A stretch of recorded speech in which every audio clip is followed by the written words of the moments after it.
It might be blasphemy to say, but I've never actually played Elden Ring, despite the fact that I loved the Dark Souls games. Something just always got in the way of me finding the right moment to jump into it. Nightraign's co-op focus, however, grabbed my attention. Full co-op is the biggest thing I wanted in any Souls game, and the fact that it's wrapped up in a roguelite cloak makes it even better for me. I think I have somewhat of a unique perspective on Nightreign because of the fact that I've never played Elden Ring. In fact, I'm not sure I'll ever actually play Elden Ring now because Nightreign is much better suited to my palate. I chronically start over with new character builds in RPGs, and every time I step foot into Limveld, I can run with a new build. Not to mention the ever-changing randomness of the game keeps it fresh for me. It makes sense because another Souls-like game that I heavily favor is Remnant 2, a game with a roguelite inspired procedural nature and plenty of ways to retool your build, even mid-campaign. While I very much enjoy the Dark Souls games, I always felt stuck with a weapon choice for an entire playthrough, and any attempt to alter the build would take a massive time investment. Nightreign gives me that fantastic Souls combat, awesome boss fights, and tough challenge, but tops it off with full co-op play and tons of variety, a winning mixture if I've ever seen one. In a nutshell, Nightreign is a match or run-based game where every session will probably take around an hour to play. You and up to 2 other players are dropped into a semi-randomized map where you'll run around raiding camps and dungeons in order to level up, find loot, and hopefully get stronger with the overall goal of taking down the Night Lord on day 3. For that, however, you have to contend with night bosses on days 1 and 2. As time ticks by, a blue wall of flame and rain will slowly enclose the map, akin to a battle royale game, forcing you into the night boss arena. This means you have to be hasty and strategic through the entire run, picking and choosing where to go and what to fight based on the layout of the map, the needs of your team, and your capabilities at any given moment.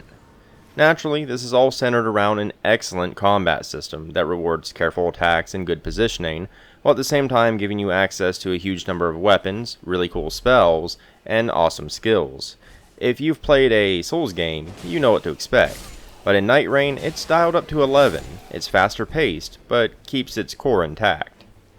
During the day, you're rewarded for not just winning a fight, but winning it smoothly. The faster you can clear groups of enemies and bosses, the better.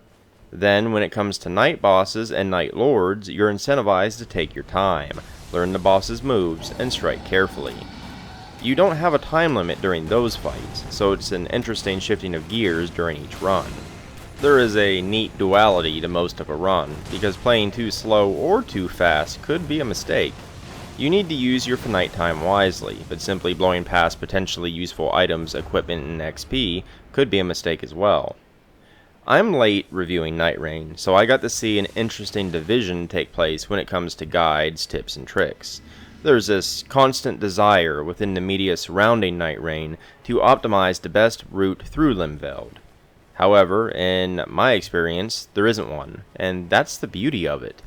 The best evidence of this is the fact that so many guides seem to contradict each other. Some put emphasis on beelining the churches for more flasks, while others say they aren't important. Some say that you should run past small enemies, others insist you need them to gain enough XP. In my experience, my runs did progressively better when I maintained a plan that was fluid. It was all dependent on my build, the map layout, where I was, and numerous other factors. While I do have my own opinions on best practices, I think the true brilliance of this system is the fact that while there are indeed many wrong ways to play, there is an equal number of right ways to play. Any attempt I made to follow some kind of meta was nowhere near as effective as staying fluid, and that really made me enjoy the game even more. There is an ingenious balance in Nightreign's design, where it walks a near-perfect line between being predictable and unpredictable. The Night Lord you choose to hunt will have a known weakness and pull from a pool of night bosses semi-unique to them. For example, the very first Night Lord is weak to Holy, and when it's the focus of the run, you can count on either the Demi-Human Queen or Bell-Bearing Hunter to be the first boss you encounter on day 1. Beyond that, The landscape of Limveld is set in stone. There's always a castle in the middle of the map, and the layouts of the dungeons are largely the same. What changes are what types of encampments that spawn, and where they're all laid out, and the actual loot that you can find in them. But it's tempered in a very cool way. For example, a camp on the map might be a fire camp, which means there is a high likelihood of finding fire weapons. But that camp might be a fire chariot camp or redmane camp, which have different approaches to raiding them. Furthermore, there's no guarantee that you'll find a specific type of weapon there. It could be a fire bow, it could be a fire spear, who knows. There are smaller consistencies like that as well. A backroom chest of a particular fort layout always has an Evergoal key in addition to random loot, allowing you to plan out prison bosses as part of your run. Great churches always have seals, so spellcasters know to look there. This type of tempered randomness leads to two things. It means Nightreign has enough variety to stay fresh. I've played for over 100 hours, and I'm not winding down at all. Secondly, it allows you to plan around the randomness to some degree. When you drop into Limveld, you can look at the map layout and form some sort of plan based on your build idea, despite the randomness. You aren't at the utter mercy of RNG, but there is enough there to constantly keep you on your toes and to make each run feel a bit different every time. Then there are also random events that spice things up further. Sometimes a shifting earth occurs, which drops a specific type of map change into a run, like a volcanic crater, a giant snow-covered mountain, or a rot-filled swamp. Sometimes another boss will invade. A meteor will fall from the sky, or dark Nightfarers will invade part of the map. These events are somewhat sparse, but that's to the game's credit. It means it's a big deal when they occur, and it makes you excited to explore them. There are 8 characters you can play in Nightreign. Each one has a very different playstyle and set of character-specific powers. The Recluse is a heavy spellcaster, able to mix element essence into exclusive spells. The Executor can parry attacks with his special Cursed Blade, while the Guardian is a stalwart defender. As you succeed in fail runs, you'll accumulate relics, which allow you to build out each character in a variety of ways.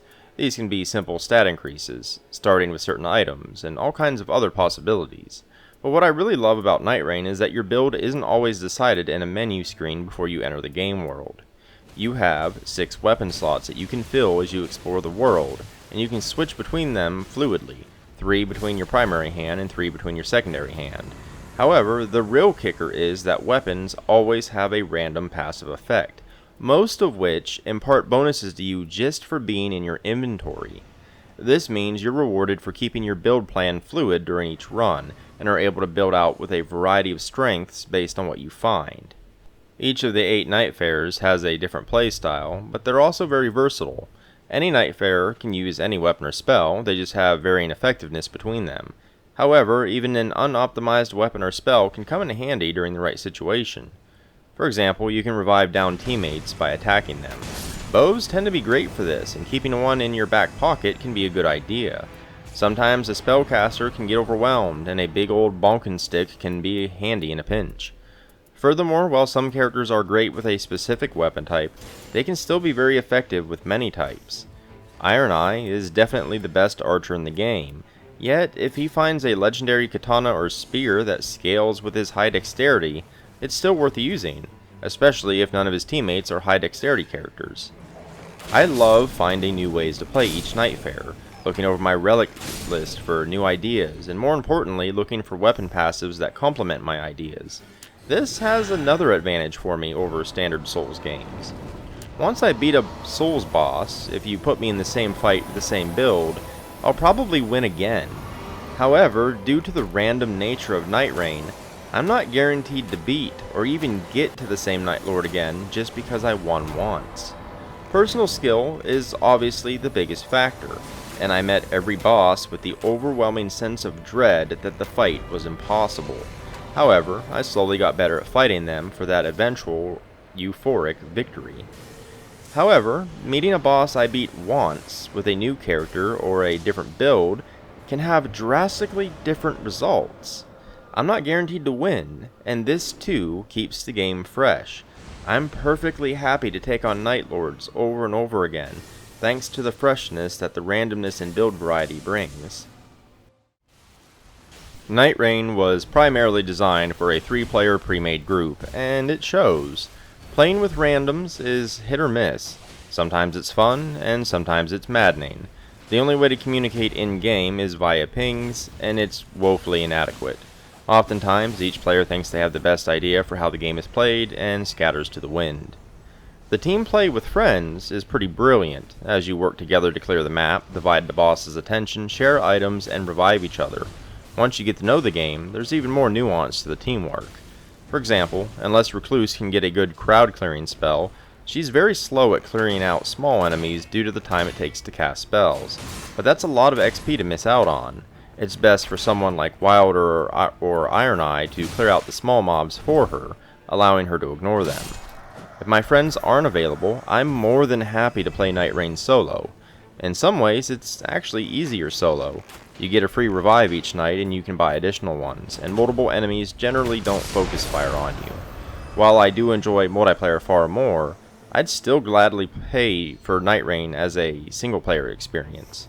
The developers are also working on adding duos to the game, allowing you to play with just 2 people without adding a random to the mix, and I'm very much looking forward to that. It is a shame that it wasn't there at launch.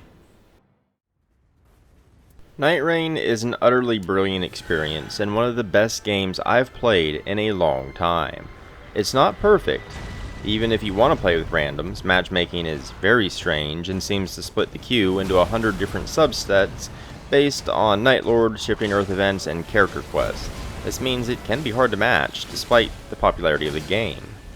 There are times when the lock on camera feels like it's fighting against you in crowds of enemies, and naturally in-game information can be pretty obtuse to find, so basically it's a FromSoft game. However, I think they have something brilliant here. The game is more than worth the price of admission, and once they add duos, it'll be even better. However, I actually hope they keep adding on to Nightreign, because it's the perfect canvas for it, and they have plenty of enemies and bosses they can recycle from their past games if they need them. The term live service might be a dirty word, but if there was ever the perfect candidate for it, it's Nightreign. If they don't go that route, I'll still be happy. Nightreign isn't even a full-price game, and I've already put over 100 fun-filled hours into it, with more to come. I'll take that any day over a full-price 15 to 20 hour cinematic experience that the industry seems to be in love with. The way Nightreign blends the replayability of a roguelite game with the skillful nature you come to expect from a FromSoft game is nothing short of amazing. I'm giving it my Golden Shield Award.